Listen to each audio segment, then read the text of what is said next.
GR 4101, 5101, lecture number 19. I'm going to talk, really I'm going to start with chapter 9 on this, and some of the other stuff I was going to cover, the real-time clock, I really don't cover in great detail for this class. It's more in our advanced embedded, so I'm not going to worry about it. So I'm going to delve into interrupts right now, and also I'm going to touch on at least the concepts of interrupts. Then I'm going to talk about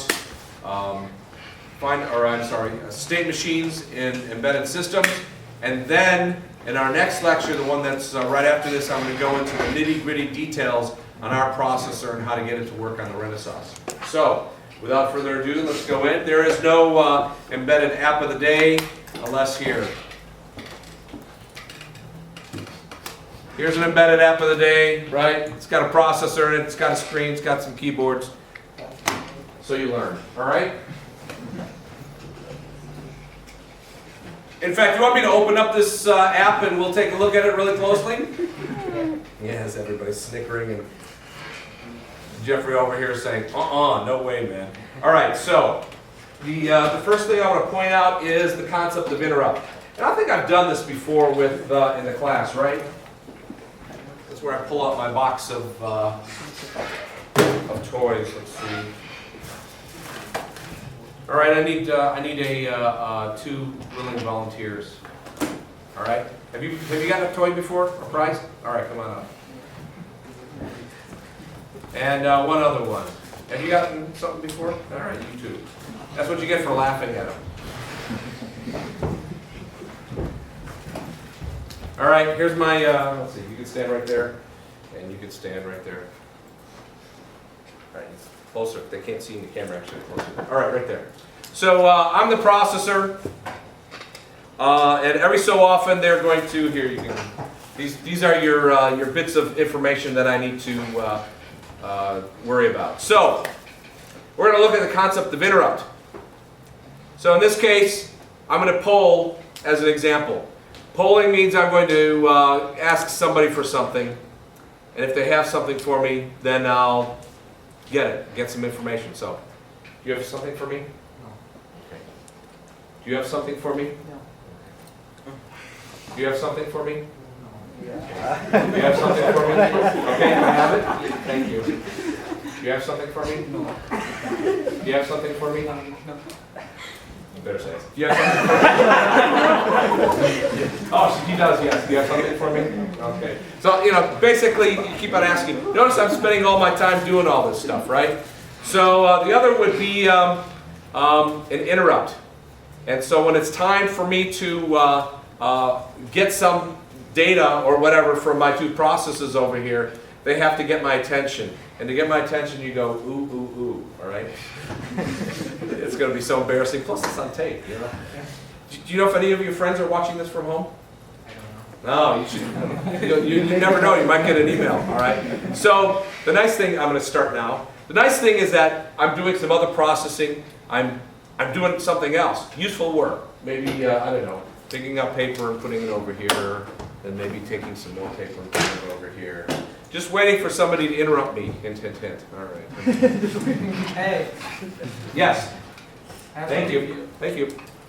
And then you just keep on going and you're doing useful work because, after a while, just asking everybody if something's going on takes a long time. You have something for me, don't you? Yeah. All right, he interrupted me. Oh, yeah, here it is. Okay, great. All right. They don't take a hint, do they? All right. So the whole idea is that interrupts, you get to do a lot of stuff, and you're not continually asking. Notice I kept on asking again and again. Now there's another concept, is that sometimes you have what's called non-maskable interrupts, or maybe an interrupt is more important. So who wants to be the most important? Me. You win. You know why I chose him? Because he actually talks to me sometimes. You just wait forever. All right, so the whole idea is that, and here.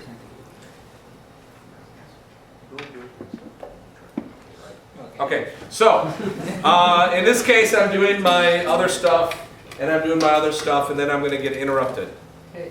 Yo. Yeah. Hey, Kevin. And thank you very much. I'm done. Oh, you have something for me. Okay, thank you. All right. That was a priority interrupt. So we had one process that had priority over another process. All right. So there might be another situation where you have two interrupts that come at the same time. And again, you don't set a priority. In other words, you allow any interrupts to go on. So I'm doing my stuff over here, and then...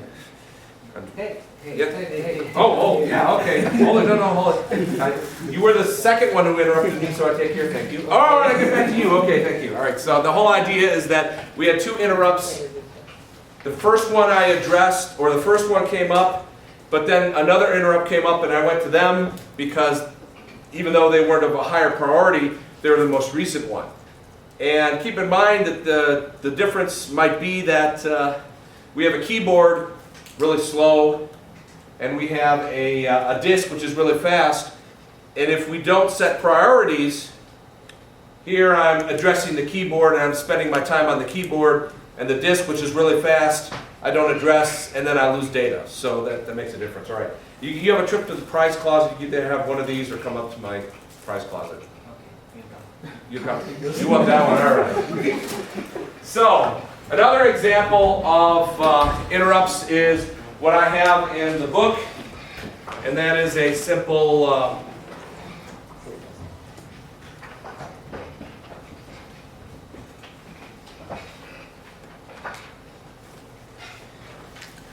example of making coffee. You know, back in the old days, before Mr. Coffee, you actually had to boil your own water, and then you had this nice little carafe with a filter and the coffee in it. You'd have to pour the water into the carafe, you know, and now Mr. Coffee just does it all for you. But in the old days, what I would do is to make my coffee in the morning, I would say, okay, let's follow some steps. Well, think about this. When you make coffee in the morning, if I use, you know, the adage of my little teapot, do I actually put the teapot on the fire, stove, heat, whatever you want to have, and you look at it and then you stare at it until like it boils? A washcloth. And yeah, washpot never boils, right? And I stare at it until it boils. It really will boil. And then I can do all my other stuff, right? Well, that's not very efficient because all I'm doing is I'm waiting, and it's very sequential. So instead, what I'll do is I'll do something that's associated with interrupts, because a teapot has a tea kettle whistle. Boy, do any of you know, have you ever boiled water in a tea kettle, any of you?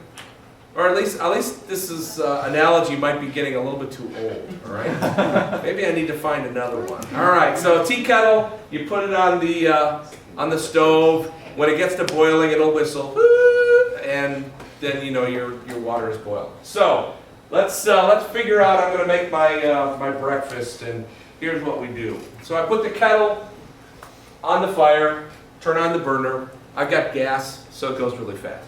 I have a gas stove, right? Let me rephrase that.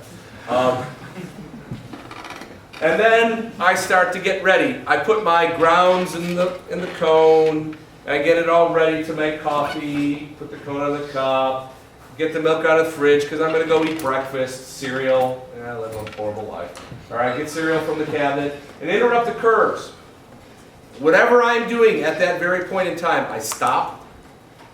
And then I go address via an interrupt service routine the boiling water, because that's the important thing. So I go, oh, and part of the process for the boiling water is grab the pot, turn off the burner, pour the boiling water to make coffee, and then once I'm done, I put back down the hot water, and then I do whatever I was doing before that. And that's when I return for my breakfast preparation. Get the bowl from the cabinet, put cereal in the bowl, get a spoon, put milk back in the fridge. Somewhere in there I'm supposed to actually pour the milk into the cereal, but you get the idea. All right, so again, this whole idea is interrupts mean that when something has to be addressed, it is addressed. Let's look at the real world. Disk drive. Microprocessor is running. How often does data come from the disk drive? Actually, better yet, the keyboard. How often does data come from the keyboard? Well, what you want to do is you want to make sure that you don't lose any data from the keyboard. So when you press on the keyboard, all of a sudden, whatever it's doing, Microsoft Word or whatever, stops.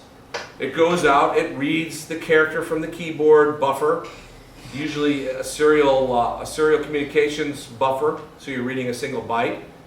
It puts that byte somewhere that can be addressed, and then it goes back to the Microsoft Word. And oh, by the way, Microsoft Word probably says, oh, here's a queue of characters that I need to address and work with.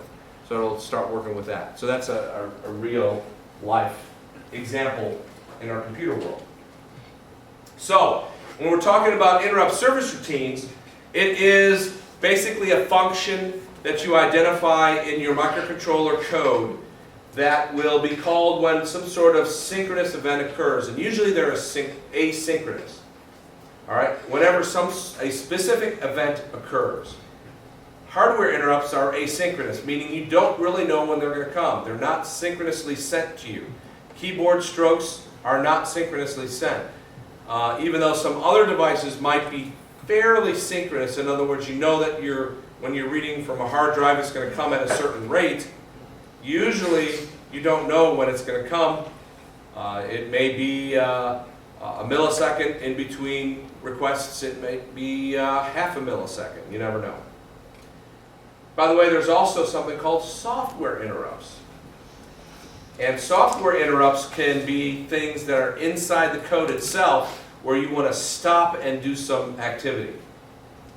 Now, when you get an interrupt, you have the choice. You could either address it or ignore it.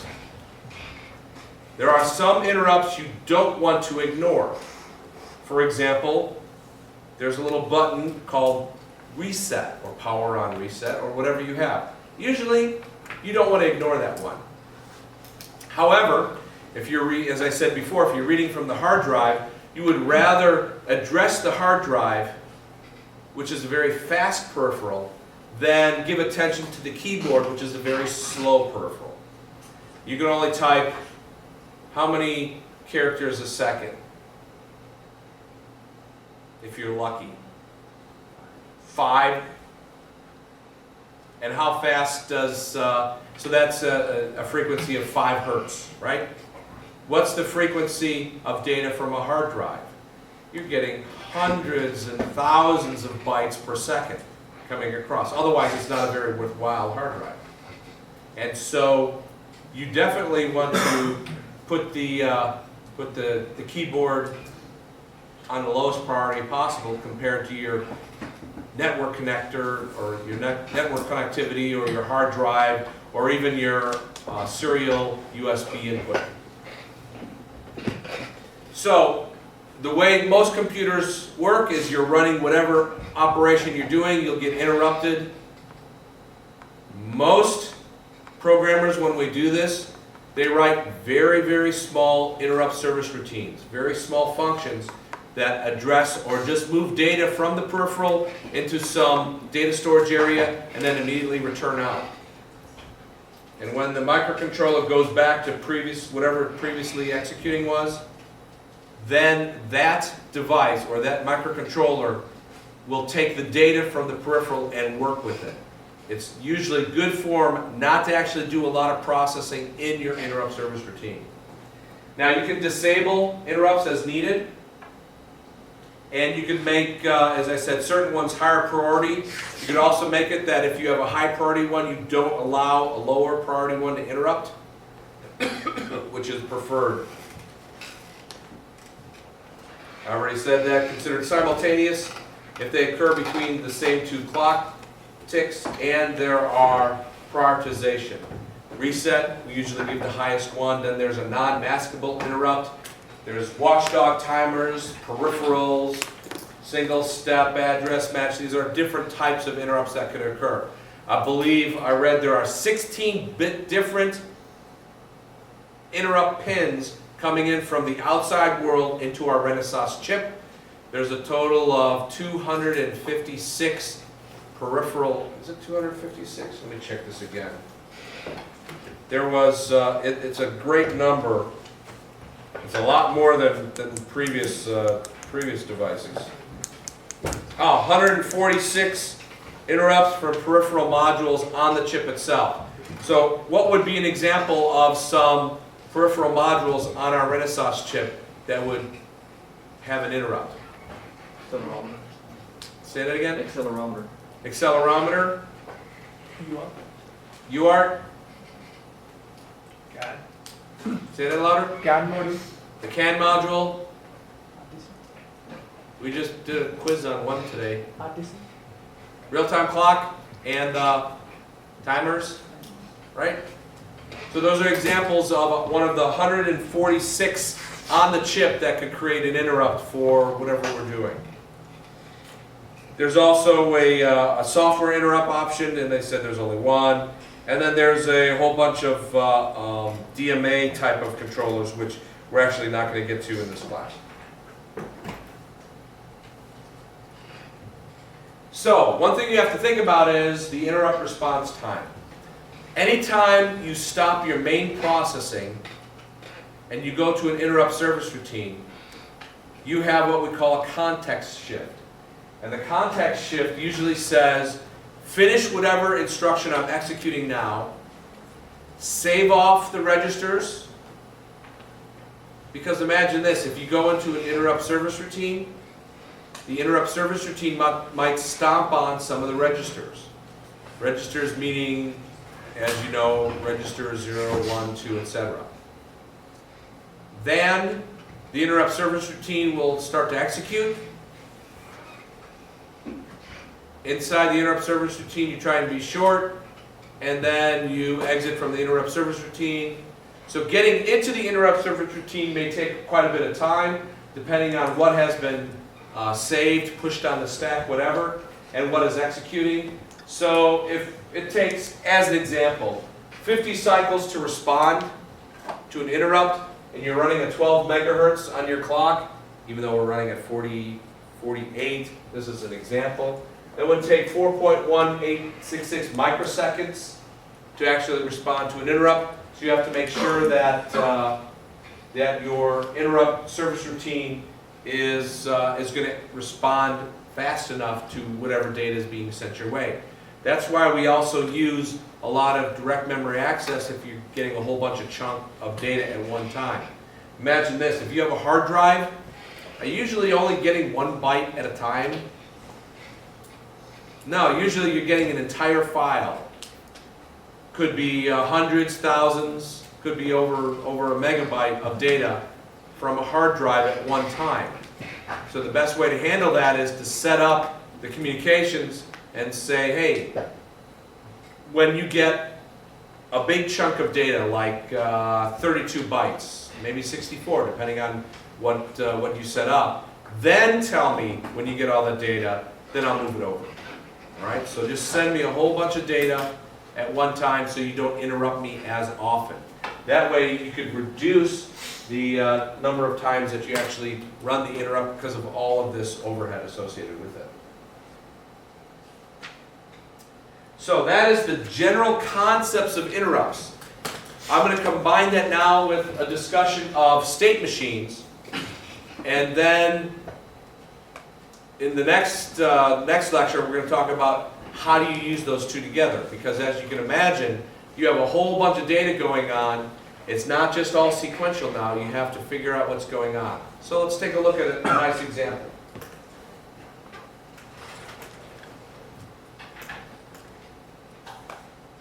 And my example is going to be a washing machine. Or would you rather, have we done in this class the snack food machine? I can't remember which class we've done all this. We haven't done a snack food machine or a drink machine?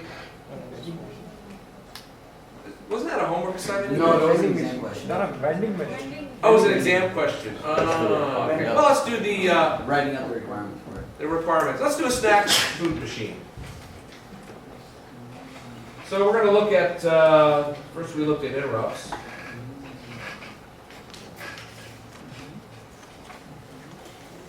We're going to do snack food machine.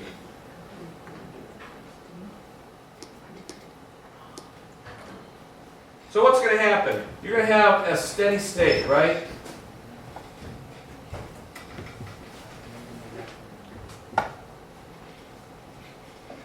So the regular state is what you're going to do, where you're going to sit.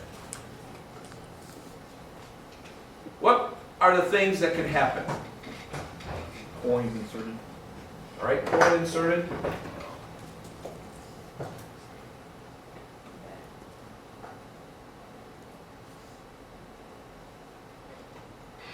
What else could happen?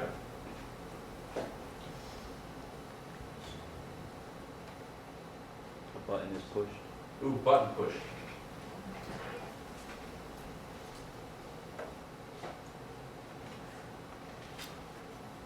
Anything else could happen? Could shake the machine. I like that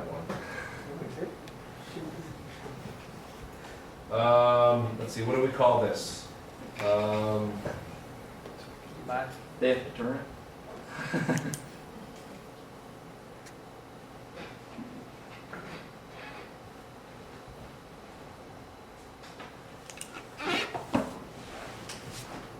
Accelerometer. That's one I hadn't had mentioned before. All right, so if the accelerometer happens, what do you think we should do? Calling the alarm to lock up. All right.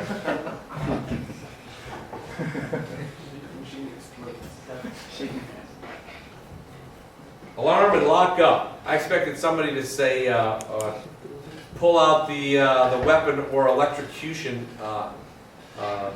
nodes, right? Oh, did you say that? You said kill him. Kill a person. That reminds me, when I was at the University of Illinois, I didn't observe this, but one of my friends did. A couple of football players came into a room that had a couple of snack machines.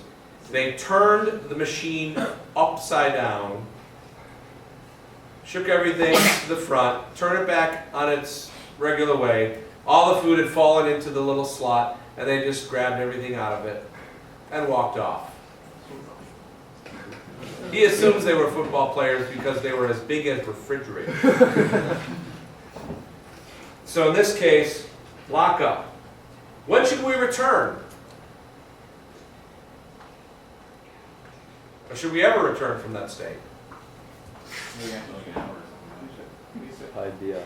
All right, so I think you're saying something like Like a code or something. some sort of time, right? Some sort of timer response. All right, so here's another state, button push.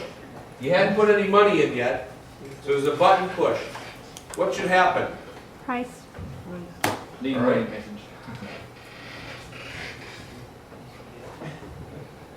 Display price, and then return when? After a couple seconds. Quick thing. All right, after a certain amount of time.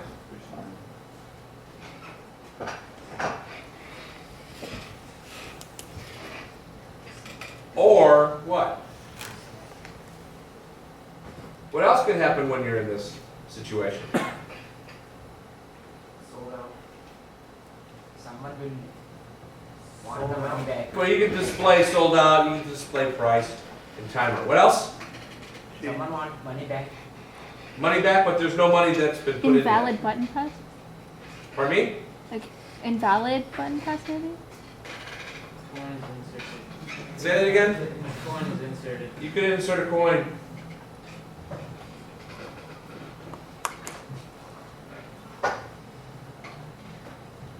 All right, so here we are. We're in this state, right? So this is money state. How could you leave the money state to go anywhere else? All right, button press. The minimum number of changes being the lowest price item.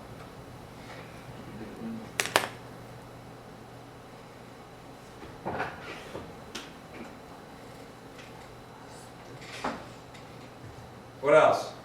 Return. Okay, you can hit return. That's a button press, I'll leave it at that. Oh, here, I like that better though.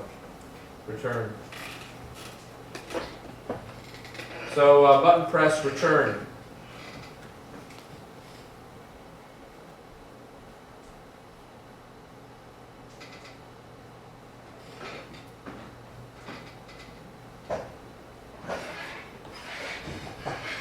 And by the way, I'll say it all goes back here in any case. All right, let's see, button press, what else?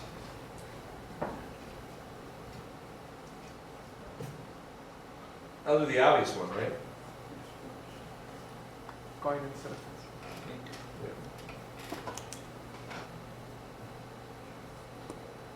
Display is what you put in. All right? Well, we can make that part of the state. Display what goes in. Yes? So if button pressed and not enough money? Button press, well, we'll worry about that down there, right?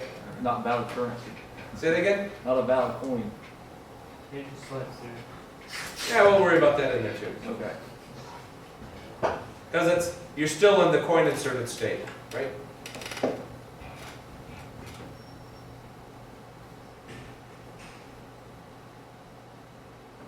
Anything else? You took the machine from there too? You can. So we'll just do the theft. Not from the machine.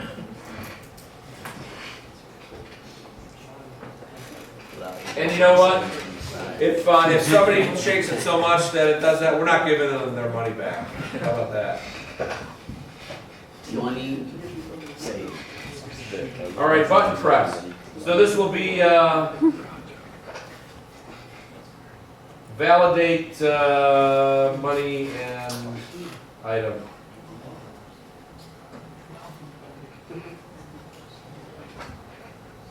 And we can have it go back based on, Not enough money or sold out? enough money around about.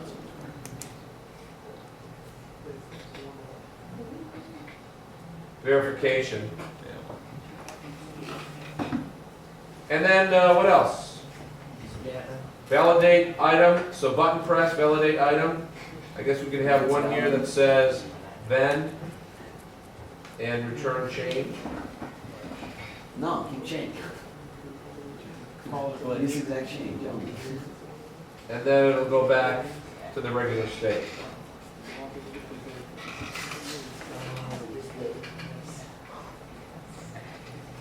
So is this everything that we can do? We should have another interrupt. If shake machine while then. I'm going to call this the idle state rather than the regular state.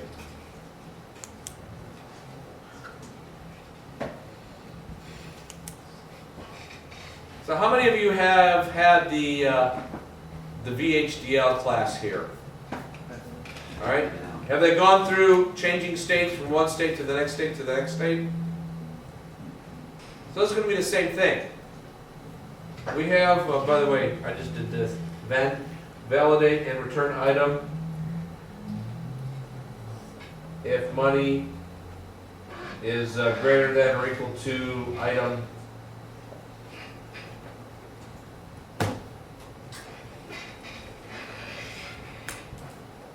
Shouldn't there be a cap on how much you can put in? Should there be? Yeah, you button put money.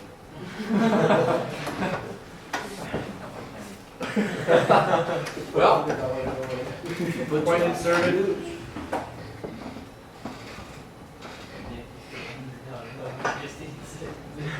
It's this thing. Just place things.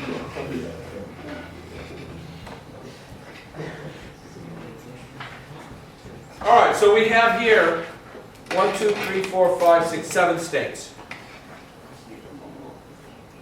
And we can name them, number them, whatever we want, but we have these, and let's keep these in mind. Let's see, I'm going to zoom out so you can see them all at the same time. Which of these transitions is associated with an event that could be an interrupt? Coin inserted. All right, coin inserted at the very least is something that could be an interrupt. What else? Push button, button press, coin inserted, coin inserted. Yeah.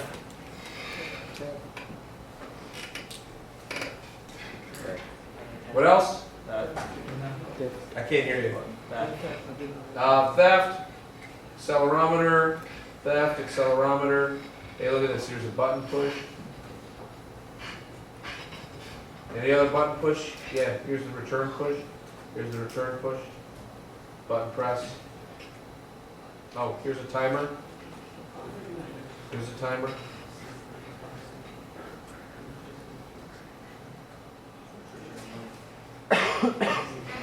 So now let's look at all the functions that we have associated with this.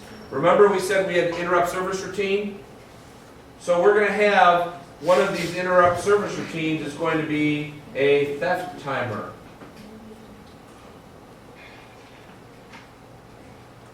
There's that paintball games.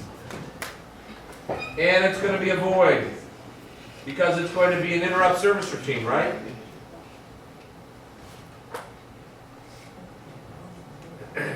This interrupt service routine will be called if what? If a certain amount of time from when you were in this state occurs. And what do? What's the main thing you want to worry about? Make sure the data in the accelerometer hadn't changed. Well, if you're in this state, now here we go. Then we got to add this in.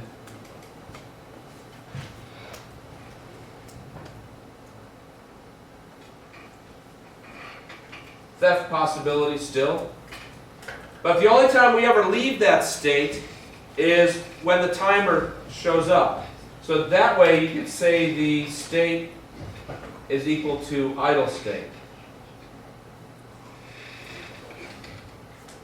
I'm just doing, what do you call these things? Pseudocode. Pseudocodes. All right? So what are some of the other ones? Oh, here's display price, right? So this is display timer ISR. It's going to be void because you don't get to it. And what happens when you leave this? Well, your state is going to be equal to the idle state, right?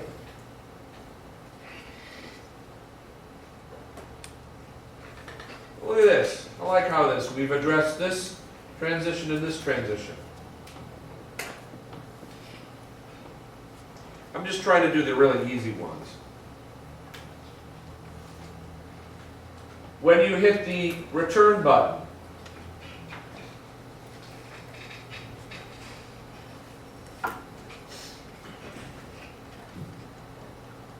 so where do we have the return button? We have it here. We have it here. Otherwise, excuse me, we don't care about it, right? And where does it go? Well, let's see. If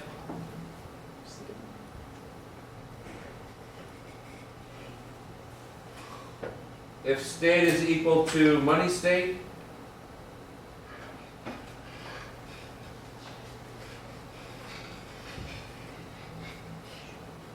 then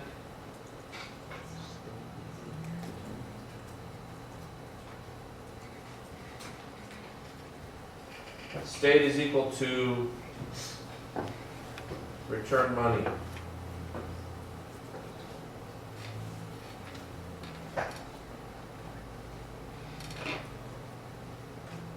Otherwise, what happens when you press the return? Does it make any sense here? Oops. Does it make any sense here? Does it make any sense here? Does it make any sense here? Nowhere does it make any sense unless you have money there. And by the way, you can turn off the interrupt associated with that. So in all the other cases, the return button is where it is. You just keep the state where it is. For example, if you're in the idle state, you just ignore it. If you're in the alarm and lockup, you ignore it. Display price, you ignore it because you haven't put any money in yet. All right? So let's look at some of the other states. I'm looking at some of the more complex ones or simple ones first. So let's see, we also addressed this one, and this one, right? So here's the return state, right? Or we're trying to look at some of the other interrupt service routines. Coin inserted, right?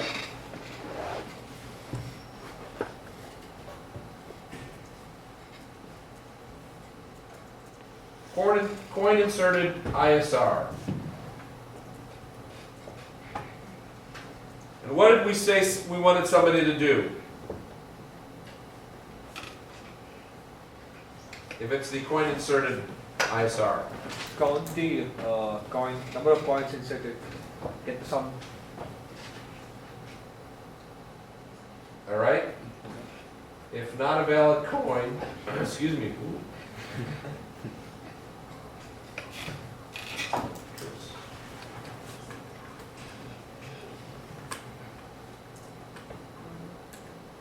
How about this? If not a valid coin, return the coin. That sound good? You like that? What's the other situations? Well, in almost all cases, the coin inserted moved it to the money state, right?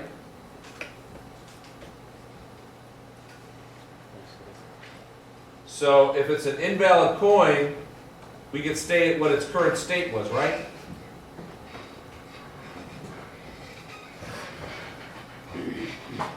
And we're going to return from the interrupt service routine. So, what happens? Money inserted. We always go to the money state, right? So I know that the state will now be equal to the money state.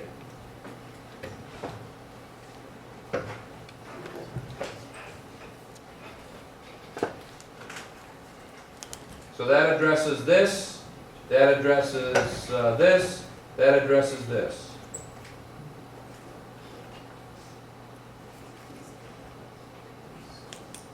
Now, what else do we do? Have we assessed what the money is? All right.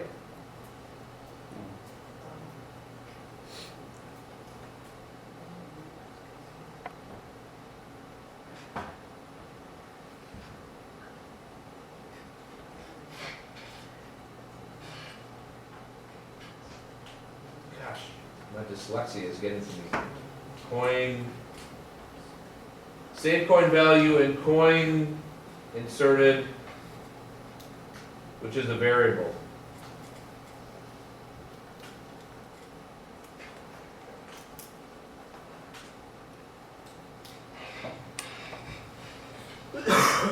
Is there anything else we need to do in there? Well, we had somebody say, well, maybe we should reject the coin if you put too much money in, right? But is that something that we should do in an interrupt service routine, or worry about that in a actual state? We'll worry about that in an actual state. All right? So now we've got all of this, all of these so far. Did we do the theft possibility? No, we didn't. So there's another one, theft possibility.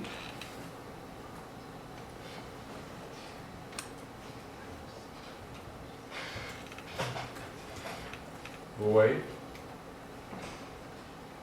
So immediately we say the state is equal to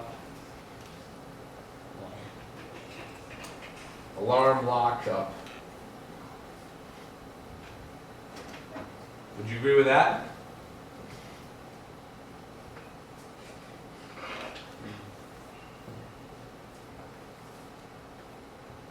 And since it's easy to do, I'll actually start the timer.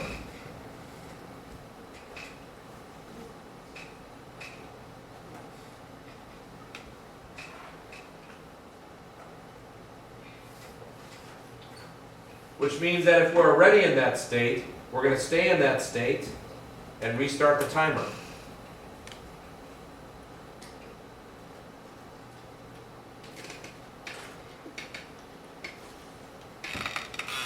So it looks like, oh yeah, we have this one too.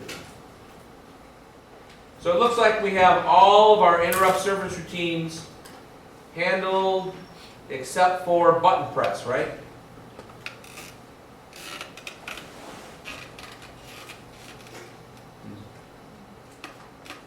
So we have the button press ISR. And if we look at it, what is it doing? Well, we'll look at the states. If we're in idle state, we go to display state, right?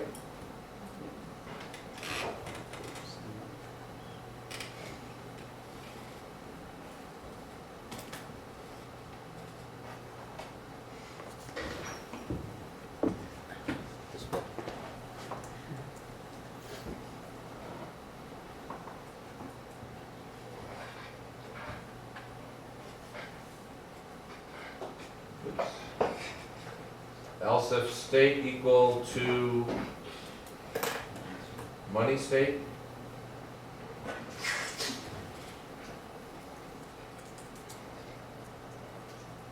We'll change our state equal to the verification.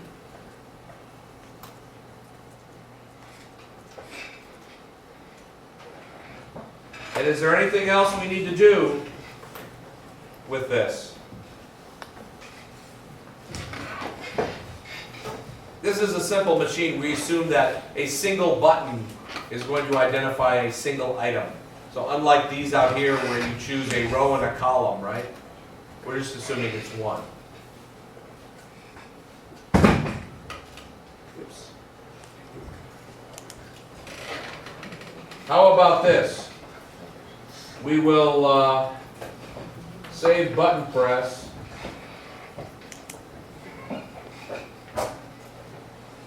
In button value, it's a variable. Now, these are 1, 2, 3, 4, 5, 6 subroutines, right?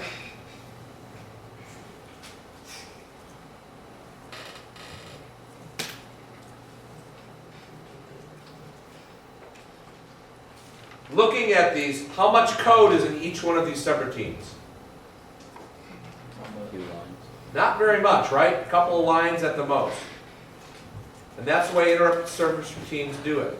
What you then want to do is you want to create states in one giant state diagram that will handle everything for you. So we would have one giant while loop.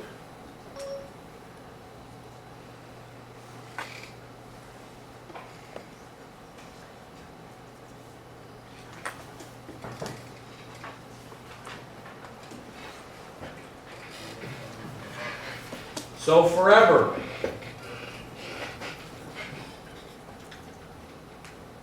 Wait. Can you switch? Say that again? Can you switch segment? You can. All right. So you're going to be working on state. So if the state is equal to idle state,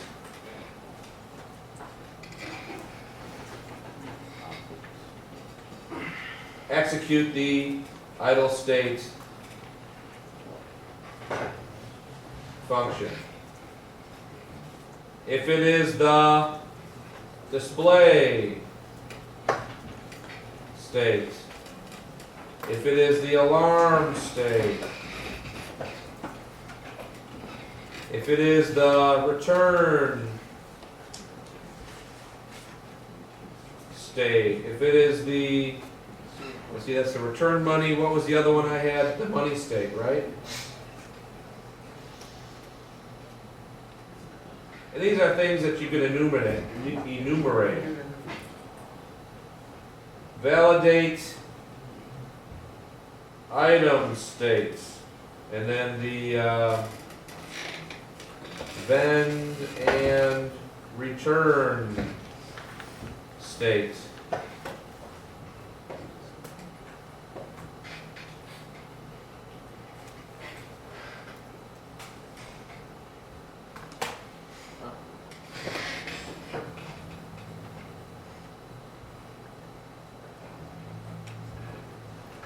And again, this is just pseudocode, right?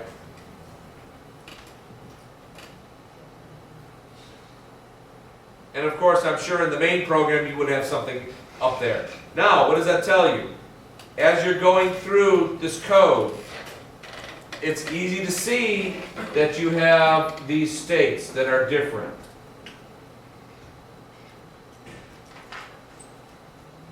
You probably have designed something like this that tells you what's going on. And now the next aspect of this is we need to write some of the code for all of these states. So let's take a look. Let's look at one of the more simple ones. We have the, let's see, we'll call this the return money function.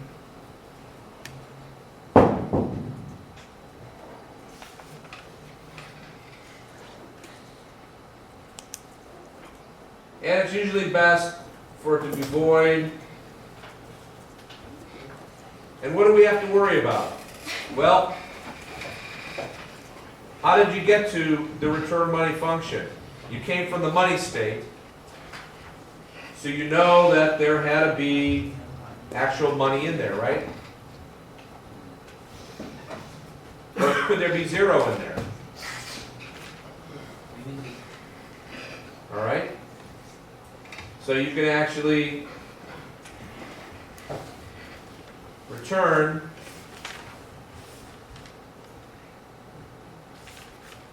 amount of money in, let's see, what would this be? Some variable, right? Money count.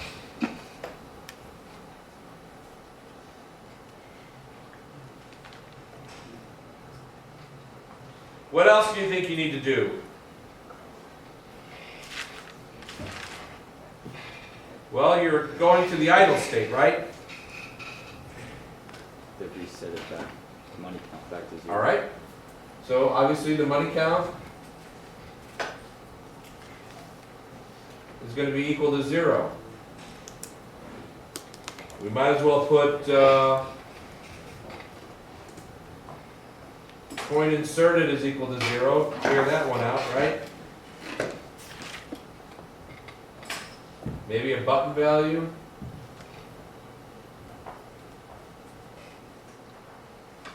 And then what do you think the last thing you want to do? Dispense the least amount of change. Say that again? Dispense the least amount of change back. Well, we got this return amount of money and money count. We'll just assume that that is a function, whatever you want to do. It is excess money. Say it again? It is excess. Excess. If it is excess, we have to use Use excess money. Access what? Excess money. Well, that's the return. Return amount of money and the money count. State equals. State equals what? Idle state. State.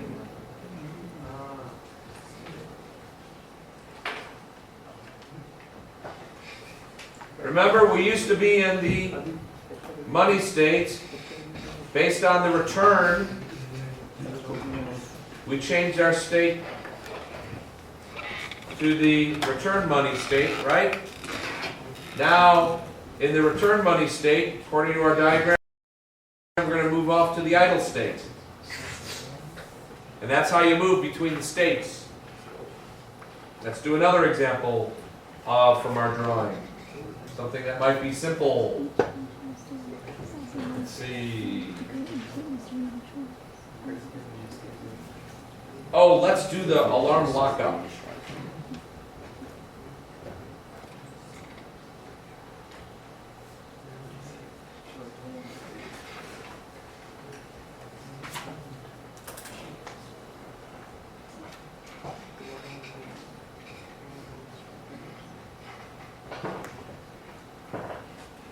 Oops.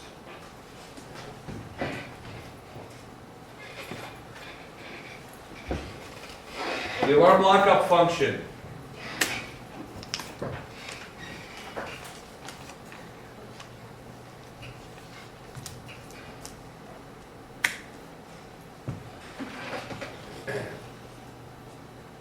What do we want to do? Do we need to start the alarm? Start the timer for the alarm?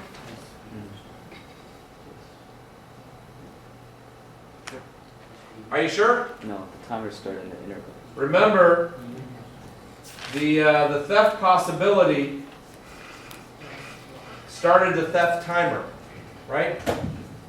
Do we have to poll to see when the timer is done? Nope, the theft timer ISR will change it for you. So what do we need to do in this at the very least?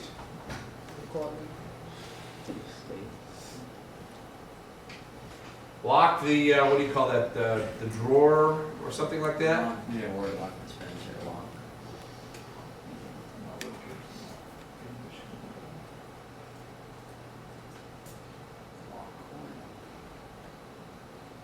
Sound alarm.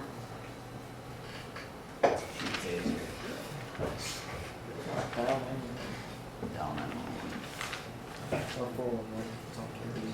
Activate taser, all right? Activate electric. Yeah, that paintball's gonna be solid. Activate laser, yeah. Paintball's gonna be Laser, yeah. All right, so that was a pretty easy one, wasn't it? That was not bad. I want to do the easy ones. Display price.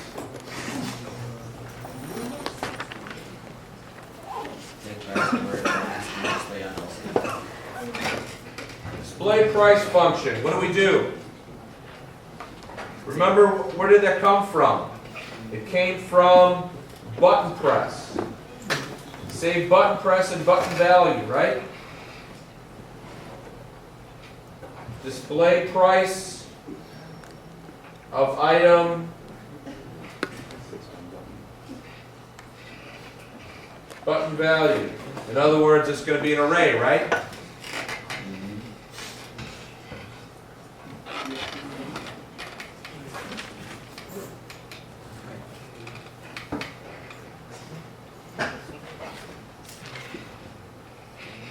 What about setting the timer? Remember, we said we would leave here after we set the timer. You do like a wait stir. Say that again? You do like something to make it wait, like a for loop. I don't know. It's alright. It's alright. Oh, man.